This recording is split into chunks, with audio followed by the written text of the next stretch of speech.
Bem-vindos! Hoje a gente vai dar uma olhada numa visão noturna lá do livro de Daniel, capítulo 7.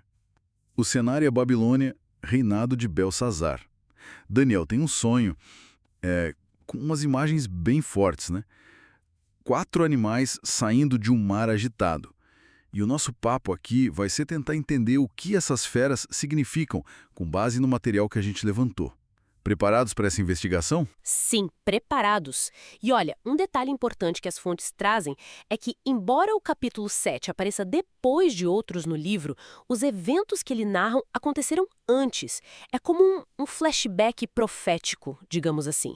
Essa visão ela é muito vista como uma projeção, né, de eventos futuros, mostrando essa dinâmica de poderes mundiais que sobem e caem, e também o surgimento de uma figura central, de oposição. As fontes sugerem ser, tipo, a humanidade turbulenta, as nações agitado por 4 ventos, e aí surgem os animais. O primeiro é um leão com asas de águia, mas depois as asas são arrancadas.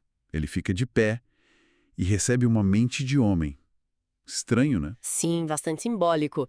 Logo em seguida vem um urso, ele está apoiado sobre um lado só, tem 3 costelas na boca e ouve uma ordem: levanta-te, devora muita carne.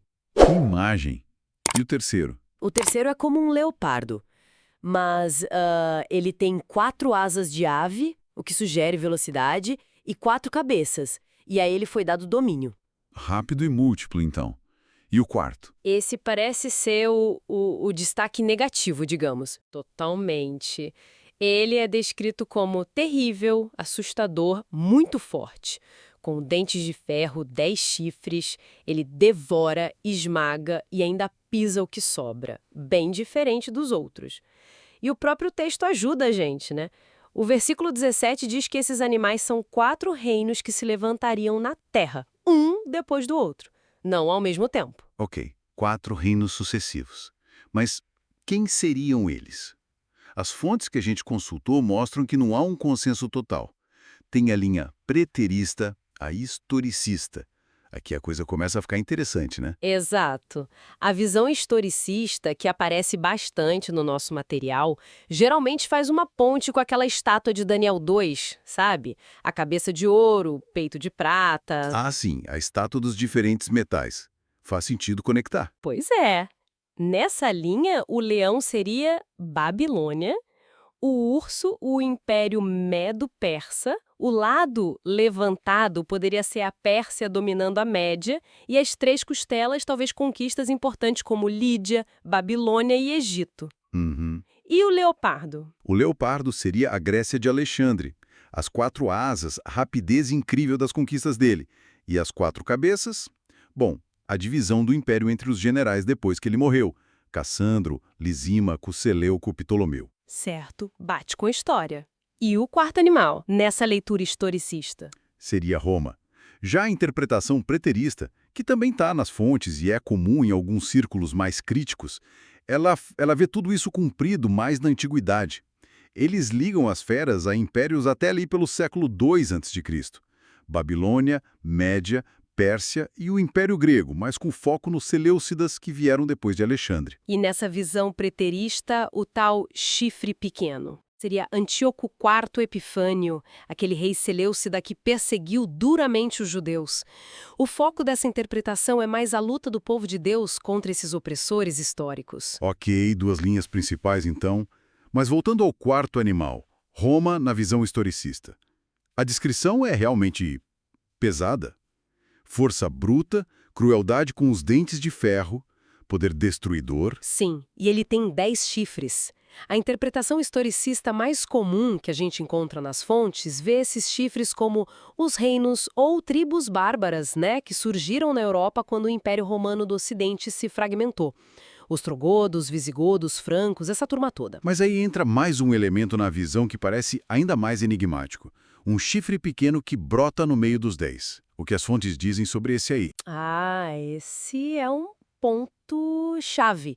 As fontes descrevem ele como diferente. Ele consegue derrubar 3 dos chifres originais, tem olhos como de homem, indicando inteligência, talvez astúcia, e uma boca que falava com insolência, com arrogância. Ele parece mais forte que os outros, guerreia contra os santos, o povo fiel a Deus, e tenta até mudar os tempos e a lei, e os santos ficariam sob o domínio dele por um período específico, 1 tempo, 2 tempos e metade de um tempo. Uma figura bem problemática. E quem seria esse chifre pequeno? As fontes historicistas dão alguma identificação? Olha, uma interpretação bem forte e recorrente nas fontes o identifica com o papado romano. O argumento é que ele surgiu das ruínas do Império Romano, ganhando poder não só religioso, mas também político temporal. Nessa leitura, os 3 chifres arrancados seriam reinos que se opunham à doutrina de Roma, reinos arianos como os Érulos, os Vândalos e os Ostrogodos, que foram derrotados ali por volta do século VI, o que teria aberto o caminho para a ascensão papal. Mencionam até eventos ligados a Justiniano por volta de 538 DC. Entendi, a linha de raciocínio. Mas é bom dizer que tem outras linhas, né? O material menciona brevemente uma que sugere, por exemplo, o Reino Unido, ligando isso a eventos mais recentes como a Primeira Guerra Mundial. É importante frisar.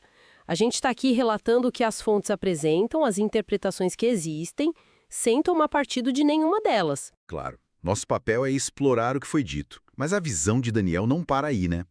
Depois desse poder opressor, ele vê uma cena de julgamento. Tronos são colocados. Exatamente. E o Ancião de Dias, que é entendido como Deus Pai, se assenta.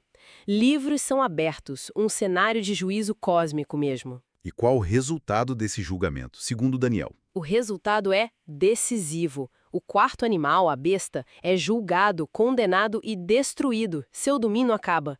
E aí, nesse momento, surge alguém semelhante a um filho de homem, vindo nas nuvens do céu. Ele é levado até o Ancião de Dias e recebe poder, glória e um reino eterno sobre todos os povos, nações e línguas. Um reino que não vai passar. O Filho do Homem. Essa figura é central no Novo Testamento, associada a Jesus. Sim, no Novo Testamento a identificação é clara. As fontes que analisamos apontam que no contexto original de Daniel, essa figura poderia ser entendida também como uma personificação do povo fiel de Deus, os santos, que após a opressão recebem finalmente o reino e a vindicação.